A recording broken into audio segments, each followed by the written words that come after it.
What's up, everybody? This is Alex. Welcome back to Rave Culture Cast, and we're here with Deorro. How are you doing What's today? up? What's up? What's up? Thank you, Rave Culture, for your time. Appreciate it, man. I'm excited. Let's do this. Absolutely, let's do it. Getting ready for North Coast this year. Um, they're super excited to have you out. Chicago's always a fun place to play. I kind of want to dive deeper into your background because you are a fascinating person. All right, let's do it. First, I want to talk about your parents and the way that they met and how that might have contributed to how you turned out. They met singing in the choir at church. Yeah. So, there's this church, that every now and then I pass by it, but it's in the city called Azusa, and my mom and dad were in the choir. My dad was more of a musician. My mom was more of a singer, Mhm. and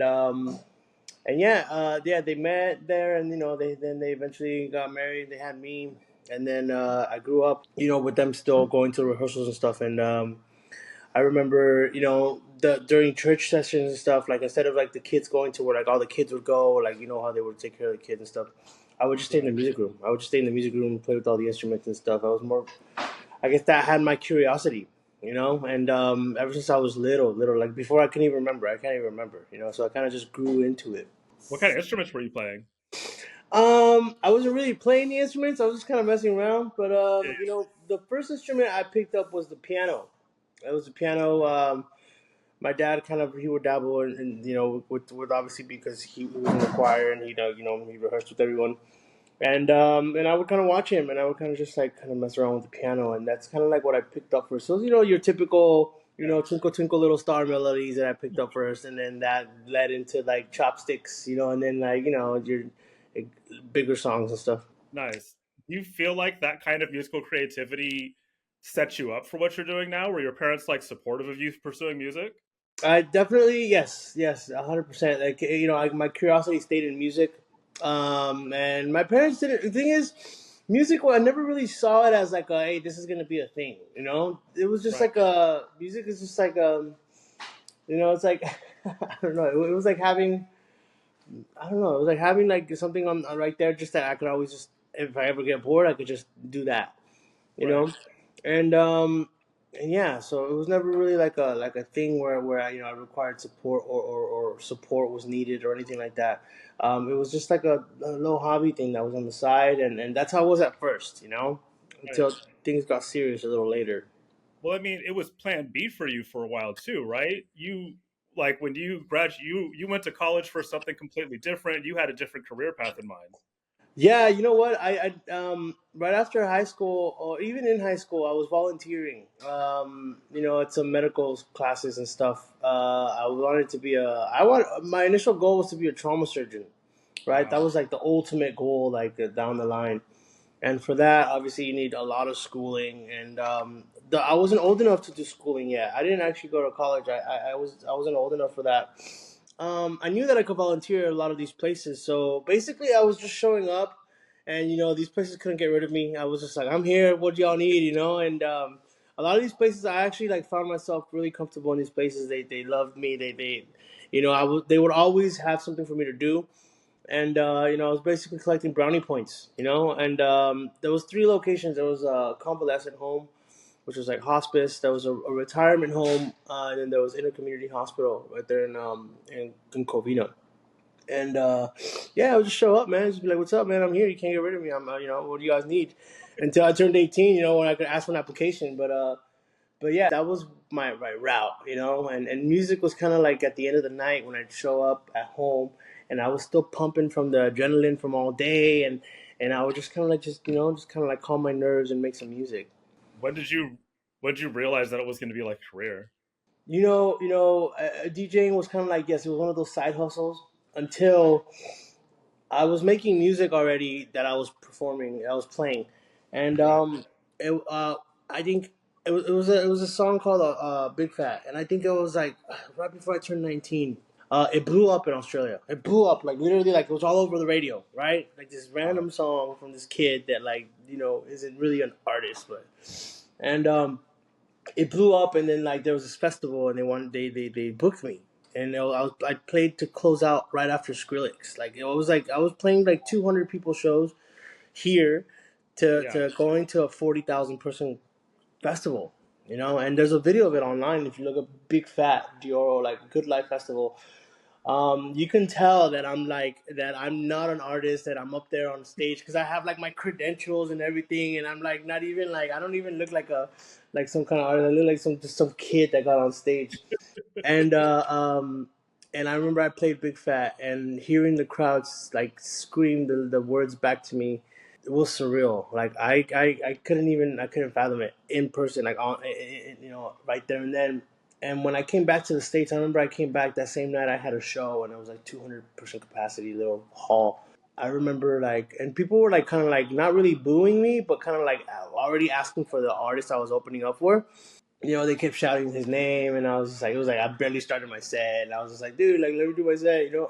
but it, not even like that. It was like at that point, you know, especially with that what I just experienced in Australia, like playing in front of 40,000 people, like nothing could phase me, man. I was just like, oh my god, like I just got a taste of what life could be if I keep working hard. And that's when I made the decision, man. I was like, you know what, I think I'm gonna do it.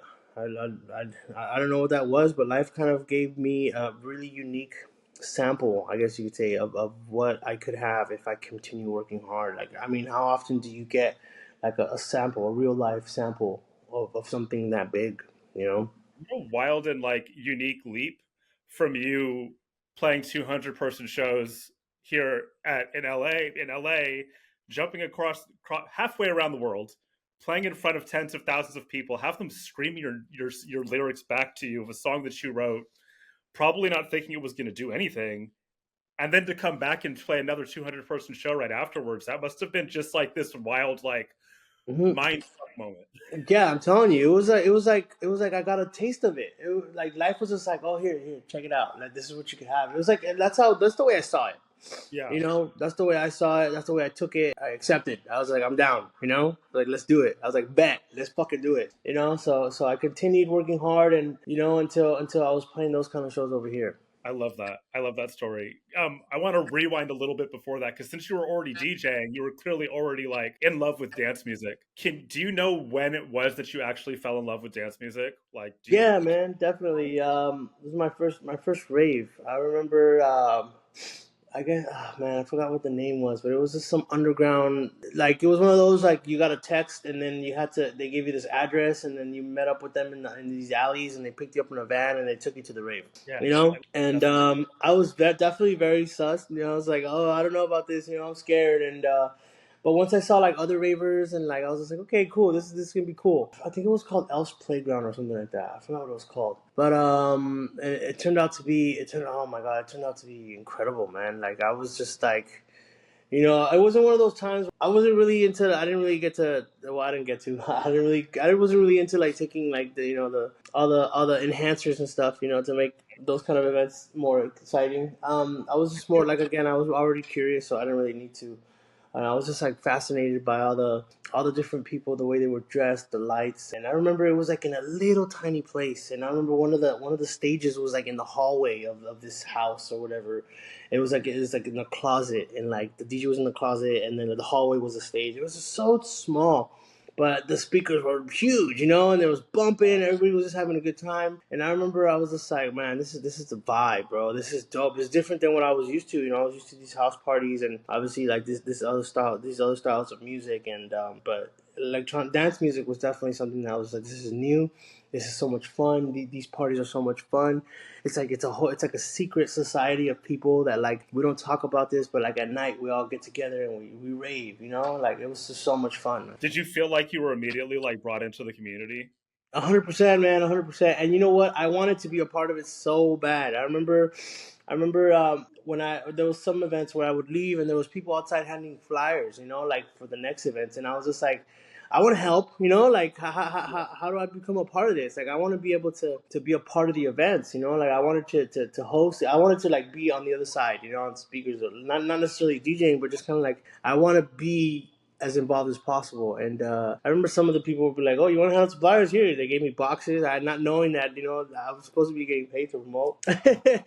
But I remember I was just happy to be a part of it, man. I was just like, hell yeah, man! I would hand out flyers. I put out flyers on all the cars in the parking lots, and and that's how I had my way ins on some of the events too. I was able to DJ some of the events because I would hand out flyers, so I was able to learn that if I handed out this many flyers, if I helped out for this show, they essentially had a set, they could give me a set like opening time slot at the same event.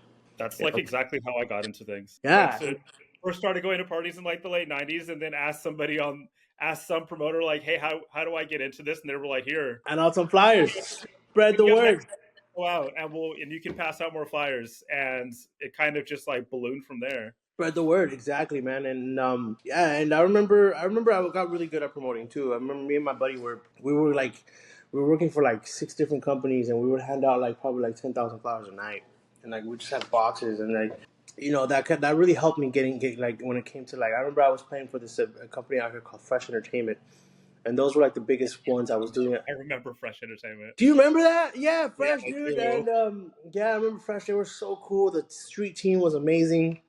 We'd always have these meetings in LA, and Fresh, the actual event, like that was probably the biggest show I was doing at the moment. Here it's probably like 3,000 4,000 people, Yeah, and then even the little side ones, the little side events that they would do, like Fresh Days and all that stuff, like that. Those events, those were the biggest shows I was doing at the time. But that helped get my foot in when it came to getting these kind of shows, and then music kind of started taking over right after that, where I didn't really need to promote anymore, like where my name was kind of starting to build and grow as an artist, local artist. something I've noticed about you, because community, you were helping build this community like as part of the LA rave scene. Community has stayed like such a big part of like what you do, which is truly amazing. I did like a deep dive on your Facebook, and I went backwards in your photos, and I saw these pictures of you like posting people's messages to you, like Yes. had to have been from like 2011 or something. But it seems like this has always been a huge part of what you do. You've always done meetups. You're always so warm and welcoming to your fans. Mhm. Why is that so important? You know what? At first, because obviously, because I'm grateful. I'm grateful to this day. I'm still grateful, and it's just it's. I feel so lucky that I get to connect with people with music. And it's not just a hobby, but it's bigger than that. And but now it's to remind people that I'm just like them. Like now it's to remind people that I am accessible.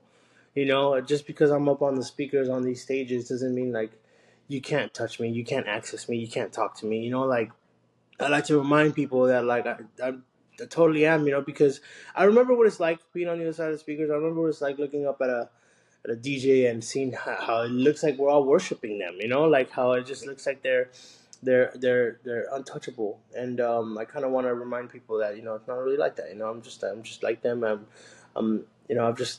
I've just gotten a little bit luckier, and I have the opportunities to be on stage and share my music with the world in such stages that are just massive. And I feel like today's DJs are like the rock stars back in the day. Where yeah, where we get to play these massive festivals like that. Like you get your Billie Eilish or your Weekend or Drake. They perform these massive festivals with these huge crowds. But you have someone like me that gets to do the same. But it's because of the rave scene. It's because of the EDM scene, and thanks to these festivals that have given me the platform and opportunities to be able to do something like that. Never in my wildest dreams did I ever think I'd play a show with 80,000 people. It was because my name was on that flyer and because I'm supposed to be there. Like it's incredible. It's a beautiful thing. To be able to be a part of such festivals like EDC and Tomorrowland and like even Lollapalooza and all that stuff. Like to be just to do what I do. It's incredible. I feel so lucky. That's so beautiful. I want to talk about a story I overheard when I was sitting in. I sat in an interview that you did at Countdown earlier this year, and Okay.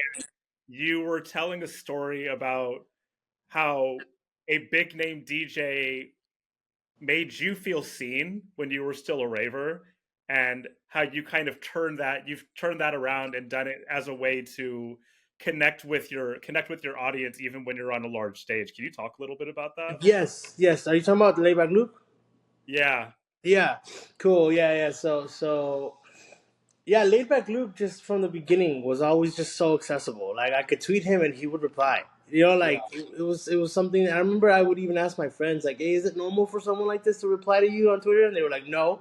I was like, "Wow, that's fucking awesome. Laidback Luke's the man." You know, and that feeling that I got is Layback Luke really showed me how I wanted to make people feel. Yeah, and the way he made me feel is the same way I wanted other people to feel. I was just like, I want to give people the same exact feeling. You know, like this guy's the man. Like I want to be the man, and I wanted to give people these feelings. You know, I want people to be seen.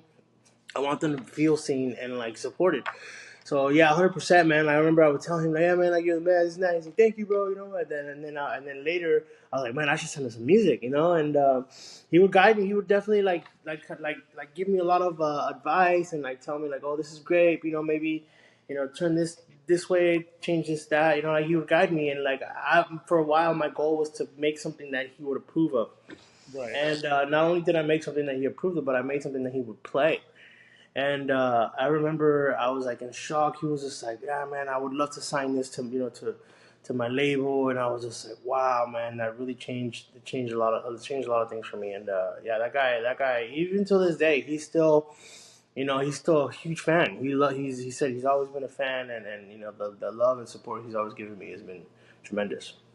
I mean, Luke's one of the most like accessible people in dance music. I feel like he really makes an effort to make Mm-hmm. like everybody on the same level, even like with his tutorials, the way Yep. he reacts, the way he talks on the internet. Even when you meet him in person, like he's like a different breed of of Yeah, superstar. that man, like he has time. Like I don't know how, but Yes, it takes time. he's got time, bro. Like and it's incredible. And I remember I talked to him about it once. This was before Instagram and all that stuff. But I remember I told him, I was like, "How do you keep up with everything?" Because he had a blog, and like the blog, he was responding for a lot. And he was just like, "I always make sure I set aside plenty of time to respond to everybody, and I always do my best to respond to everyone." And I was like, "Wow, bro." He said, and he remember he made it clear that he's like, I'm always going to do my best to always be like that." And I was like, "Wow, bro." I give him mad props, man, because like sometimes I don't even have time to use the restroom. You know, and it's just like, I feel that. yeah, it's incredible. I want to get on onto the topic of your music, especially storytelling in your music, which is something that you've like deeply incorporated into your music for a really long time, even like going as far back as 5 hours, which was about you traveling to go meet your future wife. Hmm. Amazing story, by the way. Um, Thank you. how have you continued to inject storytelling into your music, even when there's no words present? It's funny because obviously with what I do, I have all these opportunities to make different songs, different ideas, turn different ideas into songs and collaborations. And obviously when I get sent something, it's sometimes there is no message. Sometimes it's just say this is some dope sounds. Let's finish the song together and boom. Like. But whenever I do get an opportunity to add a story, it's exciting because it makes music like that. That's what I fell in love with storytelling. I love storytelling. I love creating. I love turning emotions into sounds. And I feel like that's probably the best way I have to try to communicate with people. Like I can't really talk about feelings, but I can definitely make a song that'll probably get you to understand what I'm feeling. But Yeah, and I feel like it's like a whole nother medium to connect with people with. And yeah, to add to when it comes to storytelling, I mean, I love doing that, man. I mean, obviously, storytelling has been, it's something that humans, we've done for thousands of years, and like, and if we can continue doing it and kind of like telling these cute little stories, sometimes, there'll be somewhere out there that will connect. They'll be like, hey, this is just like my story, and for a moment we'll connect, on that level, and that's so special. It's bigger than music. I love it.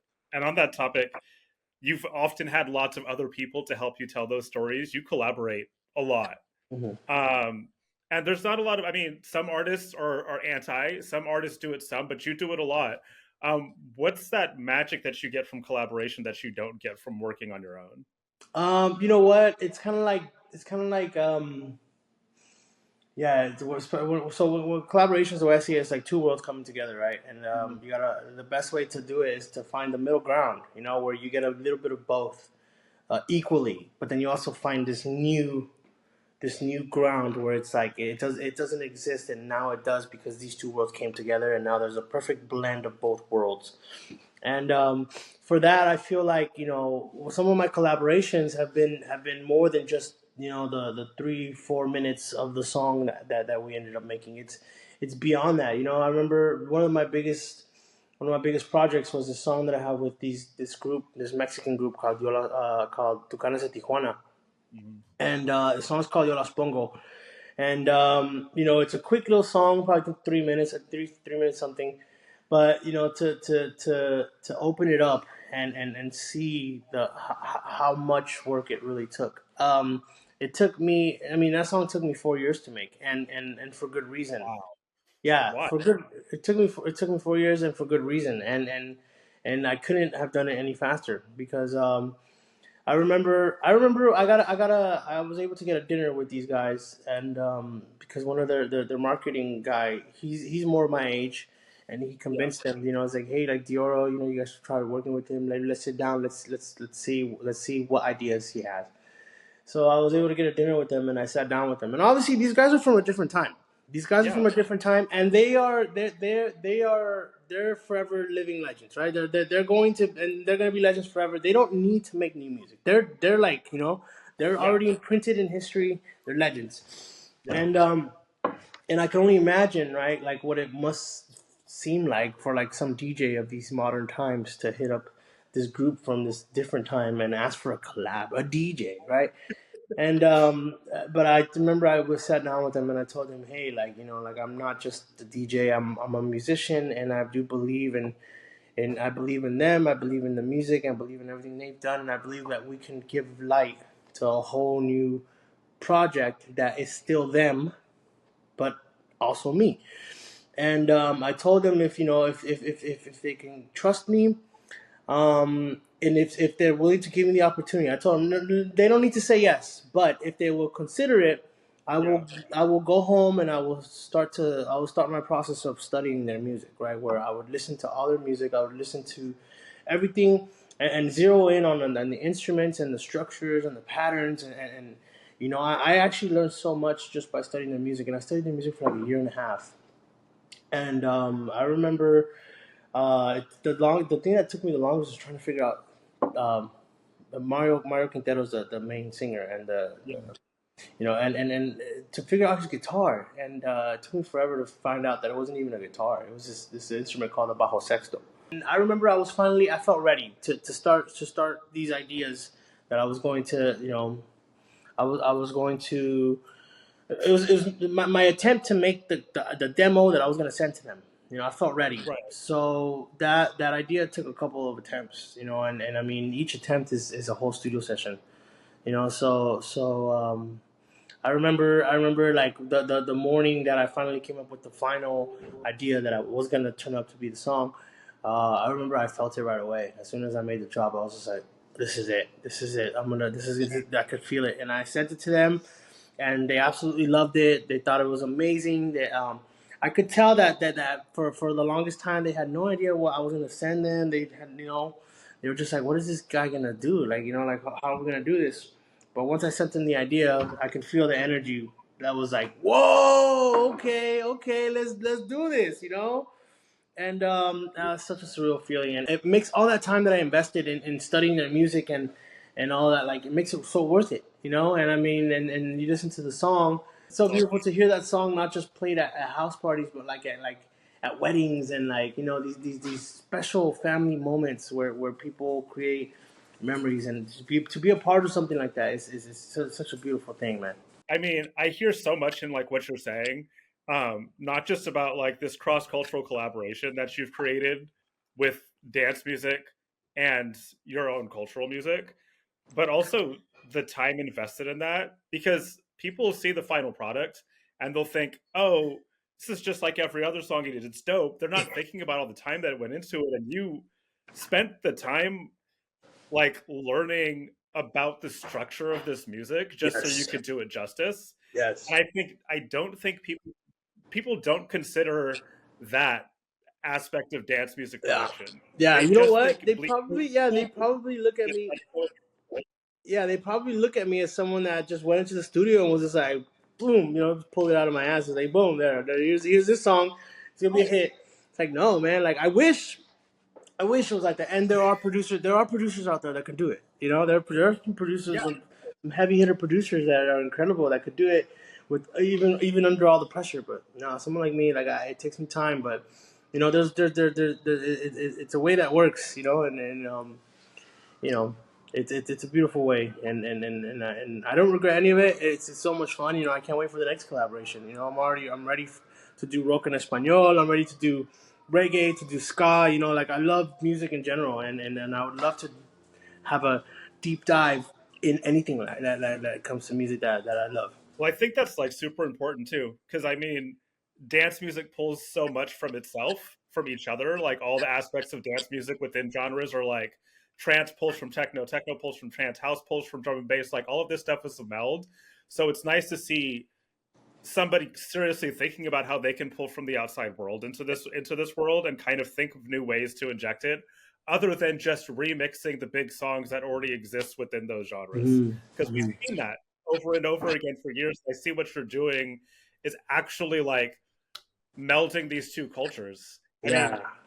9 million monthly listeners, over a million are in Mexico. Like, you've clearly made an impact on both sides of the border. How does it feel to like bring both sides of your culture together like It's that? beautiful, man. It's so beautiful. I remember obviously like I started up in this rave scene kind of like with a lot of European influence in the beginning. I remember those back in like 2013, 14, like those it was still very European influenced and but I would see some people from the culture out there, and I remember I decided to start playing some of that music and people they would shine. I would see them go crazy in the crowd. There would be a few of us, but we'd be there.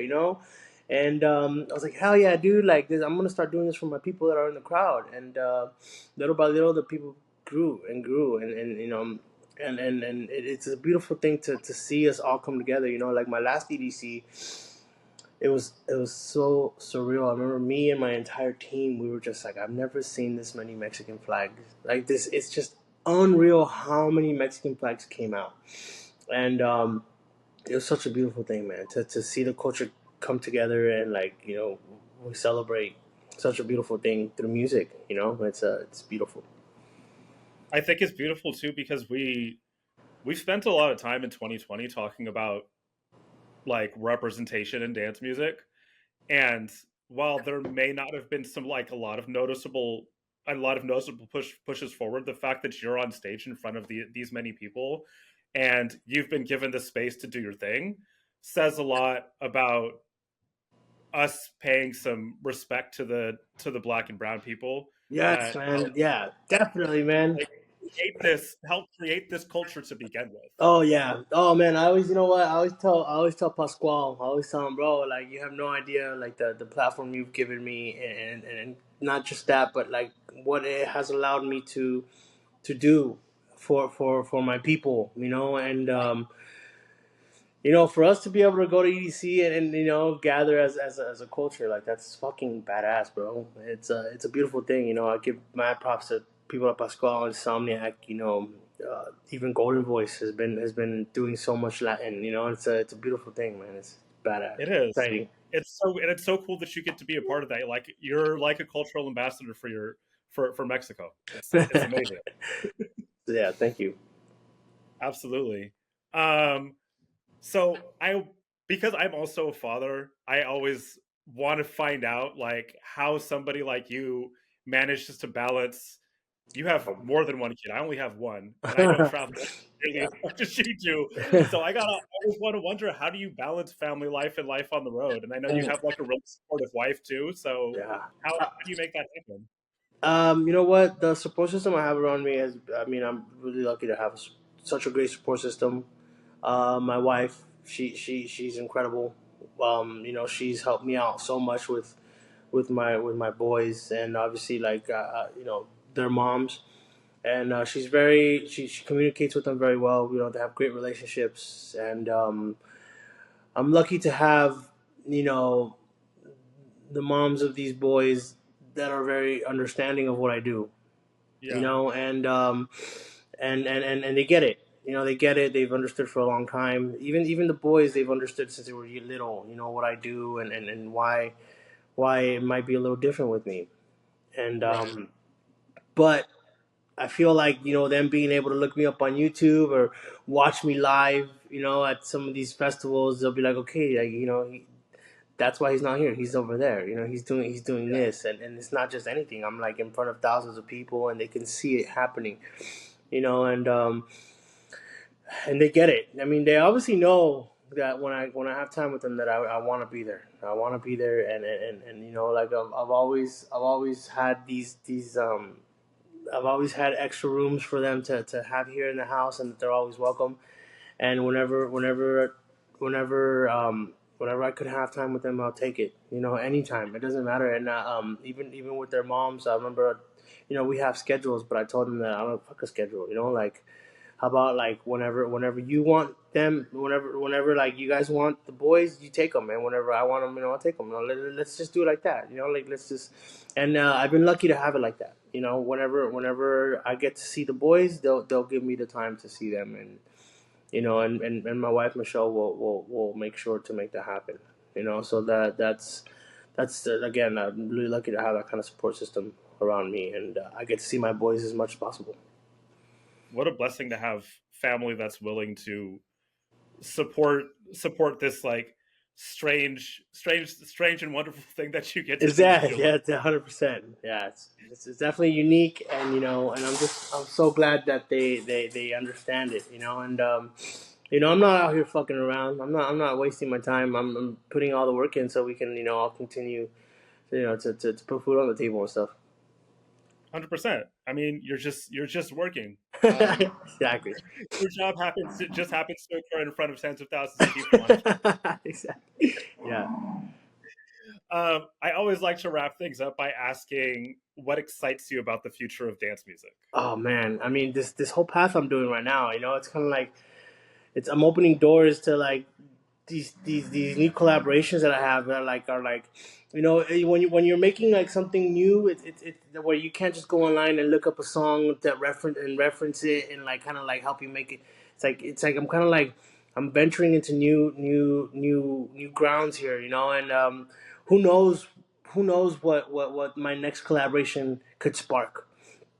You know, like if I do end up getting this collaboration with you know some of these Spanish rock bands, you know, if I do end up getting these collaborations in place, like who knows what that could spark, you know, like and who knows what people from that world, um, who knows like how much I can, you know, because maybe all of a sudden they might realize, hey, they like dance music, you know, because of this song that you know, like and then that might open up a whole new crowd to my shows, you know, and it's like it's just so exciting, bro. It's like I found a new playground, and it's just like, man, I wonder what kind of fun things to do, you know, there are here in this new playground, and it's exciting. It's a beautiful thing, man. It made me fall in love with music all over again, and I'm so glad that you know that it's happening now. I love that you're able to find new ways to collaborate. You know, hopefully bringing other people into dance music as a result of it. I'm sure there's people that have heard your work with other artists and be like, "Oh, I always thought all this techno stuff was just repetitive bleep bloop noises, and now I actually really love this." You're Yes, yes, exactly. expanding both. You guys are collaboratively expanding both communities. Yeah, man. Yeah, it's exciting, bro. It's exciting. And again, like there's so much that dance music has to offer the world, you know, and you know, I hope I could add a little bit to that. Well, thank you for everything that you do, and thanks for Thank you. taking the time It out was to talk to Alex, me. right? Yeah, Alex. Alex, sweet. Will you be at North Coast? No. Okay. I live in San Francisco. Oh, you're in Um, San Fran. Okay. yeah, yeah. So I travel for festivals as much as I can. North Cool. Coast isn't like I was gonna do like I usually do ARC, but I'm not doing this year. Okay. So not sure. Like the next thing I'm doing may be like Austin. Okay. Cool. Well, hopefully I'll see you around, man. Like I mean, you Yeah, know. whenever you're in San Francisco, let me Yes. know. Yeah. And you know, happy to come out. You're a huge fan of your music, Thank you, Alex. and like I just love what you do. Like much respect, and your energy is wonderful. Thank you so much, Alex. I appreciate your time, man. Appreciate it. Absolutely, thank you.